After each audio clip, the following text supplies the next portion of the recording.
Well, hello everybody. How's everyone doing out there in the virtual world? I'm just here in Godrej, Ontario, and what's that? What's in Godrej? I don't know. We're about to find out. Yeah, I'm gonna take the dogs for a walk into the downtown area and along their waterfront and check it out. Oh, Chickpea. I'm actually just stopping here in Godrej today. I'm on my way to McGregor Point Provincial Park for an overnight and to hang out with the dogs. And I'm going to talk today a little bit about anxiety, but first let's check out a little bit of Godrej, and then I'll chat when I get down to the waterfront.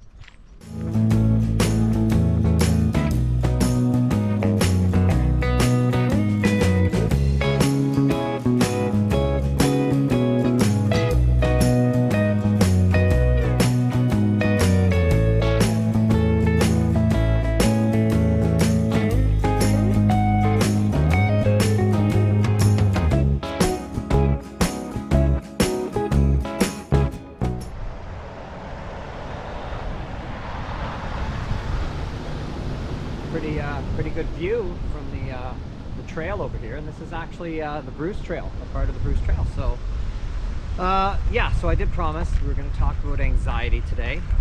Let me first start by saying it can't all be anxiety. I get so many requests from potential clients, and a lot of them are reaching out with all kinds of problems, from leash reactivity to, you know, just poor manners around the house, pulling on the leash. And like 90% of people check the anxiety box, or they'll say, you know, my dog's very anxious around squirrels because if he sees a squirrel, he starts to bark and lunge on the leash. Or my dog's very anxious at home, he's been jumping on the counter and stealing stuff. So like a lot of things I think get attributed to anxiety, and they're not anxiety, they're just poor behavior, like brattiness, unwanted behavior. Behaviors that the dog hasn't been taught yet that are unacceptable. But it's not all anxiety.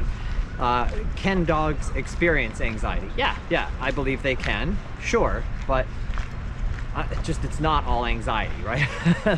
There's a lot of behaviors that are just based in other reasons that people attribute to anxiety, and I think they want to just believe that their dog is anxious and not that their dog is just acting poorly. Maybe that's why.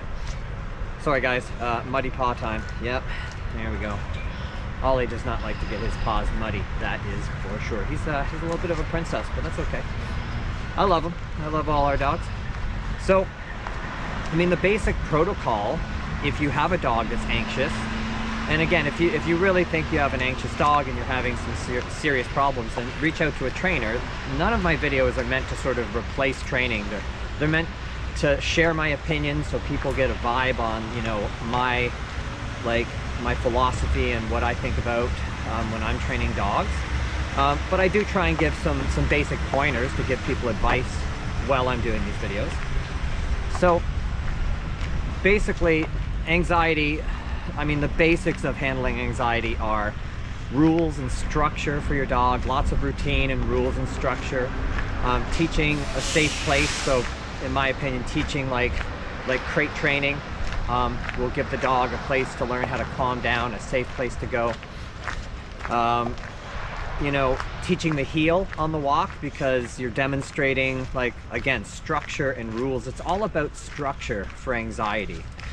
Exercise is going to be a key part of that too, because you want to get enough energy expenditure out that helps your dog be calm. But exercising a dog into calmness or good behavior, as I've said in the past, is not the solution. It's part of the solution. Your dog needs exercise, but it's not the only solution.